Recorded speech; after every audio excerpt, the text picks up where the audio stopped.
Bahujan Samaj party की राष्ट्रीय अध्यक्ष मायावती ने खुद को पार्टी की ओर से मुख्यमंत्री पद का एकमात्र दावेदार बताते हुए कहा कि इसके लिए उन्हें चुनाव लड़ने की कोई जरूरत नहीं है। शनिवार को अपने जन्मदिन के मौके पर पूर्व मंत्री स्वामी प्रसाद मौर्य पर करारा हमला करते हुए मायावती ने कहा, दल बदलू स्वामी प्रसाद मौर्य किसी को क्या मुख्यमंत्री बनाएंगे। वास्तव में बसपा में आने के बाद ही उनकी किस्मत खुली और एमएलए बने। पहले बहुत पार्टियों में रहे लेकिन चुनाव नहीं जीत पाए। उनके जो भी दावे हैं वे सब बेकार है, वह हवाई बातें हैं। बीजेपी वाले सर्व समाज के बहाने इसको ढोते रहे। अब उनकी जुबान कैसी है यह सभी देख रहे हैं। बसपा सुप्रीमो ने कहा कि वह पार्टी के हित में सीधा चुनाव न लड़कर अप्रत्यक्ष रूप से चुनाव जीतकर भी प्रदेश की बागडोर संभाल सकती है। विरोधियों को उनके खिलाफ कोई मुद्दे नहीं मिल रहे हैं, इसलिए वे अब उनके चुनाव न लड़ने को भी लेकर जानबूझकर षड्यंत्र के तहत इसे आए दिन उछालते हैं और जनता को ऐसा इंप्रेशन भी देते हैं जैसे इन्होंने कभी कोई चुनाव ही नहीं लड़ा है, जबकि इनको यह मालूम होना चाहिए कि वह 4 बार लोकसभा और 3 बार राज्यसभा की सदस्य रह चुकी है। इसके अलावा 2 बार यूपी विधानसभा में व 2 बार यूपी विधान परिषद की भी सदस्य रह चुकी है। मायावती ने कहा कि जब तक बसपा संस्थापक कांशीराम स्वस्थ रहे वह अधिकांश चुनाव लड़ती थी और ज्यादातर चुनाव जीतकर भी आती थी, लेकिन उनके बीमार रहने व देहांत के बाद पार्टी की पूरी जिम्मेवारी आ गई। ऐसे में उन्होंने अपनी पार्टी व मूवमेंट के हित में सीधा चुनाव लड़ने की बजाय फिर पार्टी के उम्मीदवारों को ही जिताना जरूरी समझा है। समाजवादी पार्टी अध्यक्ष अखिलेश यादव पर निशाना साधते हुए उन्होंने कहा कि 2012-2017 के दौरान सपा सरकार ने SC/ST का सरकारी ठेकों में न सिर्फ आरक्षण खत्म किया बल्कि इस वर्ग के छात्रों का विदेश जाकर पढ़ाई करने की योजना को खत्म किया। पंचशील नगर का नाम बदलकर हापुड़ किया, संत रविदास नगर का नाम बदलकर भदोही किया, भीम नगर का नाम बदलकर संभल किया, छत्रपति शाहू जी महाराज मेडिकल यूनिवर्सिटी का नाम बदलकर किंग जॉर्ज मेडिकल किया, कांशीराम कृषि विश्वविद्यालय बांदा का नाम बदल दिया। कोर्ट के फैसले की आड़ में अनुसूचित जाति जनजाति के कर्मचारियों का गलत तरीके से डिमोशन किया। SC/ST भूमि खरीद कानून बदला। मायावती ने कहा कि सपा ने अनुसूचित जाति जनजाति के छात्रों का शून्य शुल्क पर प्रवेश समाप्त किया। अनुसूचित जाति जनजाति के छात्रों की शुल्क प्रतिपूर्ति पर 60% की बाध्यता लगाकर उनकी छात्रवृत्ति रोकने का काम किया।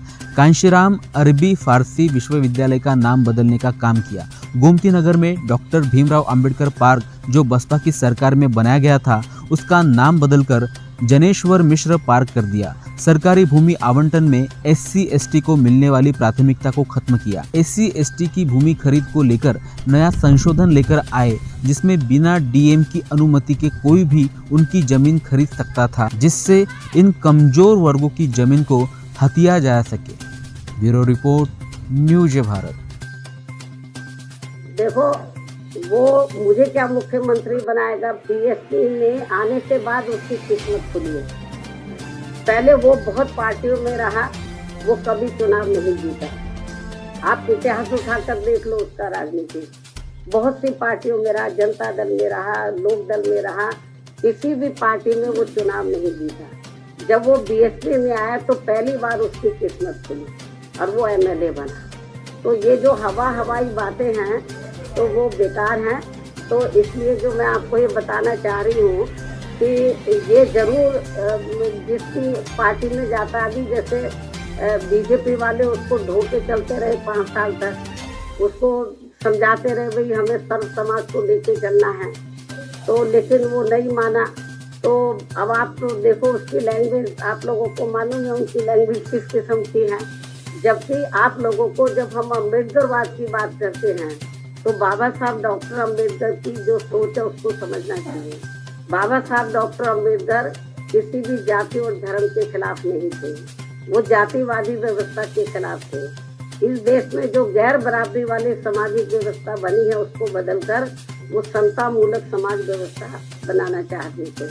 और इस व्यवस्था को बनाने के लिए बाबा किनको सामने आना होगा, जो इस व्यवस्था के शिकार हैं।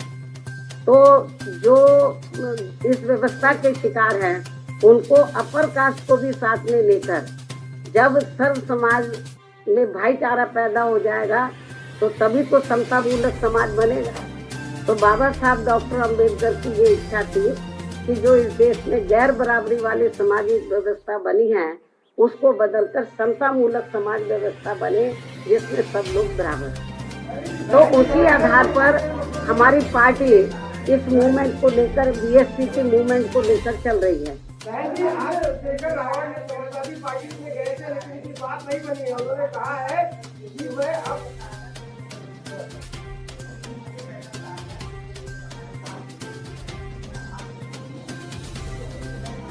इसका सवाल आप उसी से पूछे। हम किसी भी पार्टी से, तो मैं मीडिया बंधुओं को ये बताना चाह रही हूँ, हमारी पार्टी किसी भी पार्टी के साथ कोई गठबंधन नहीं कर रही है। हमारी पार्टी अकेले अपने बलबूते पर पूरी दमदारी और तैयारी के साथ चुनाव लड़ रही है। हमारा गठबंधन किसी पार्टी से नहीं, हमारा गठबंधन सर्व समाज में भाईचारा पैदा करके ये गठबंधन चल रहा है और हमें पूरा भरोसा है कि इस गठबंधन के आधार पर इस बार हमारी पार्टी को एब्सोल्यूट मेजॉरिटी जरूर मिलेगी। धन्यवाद।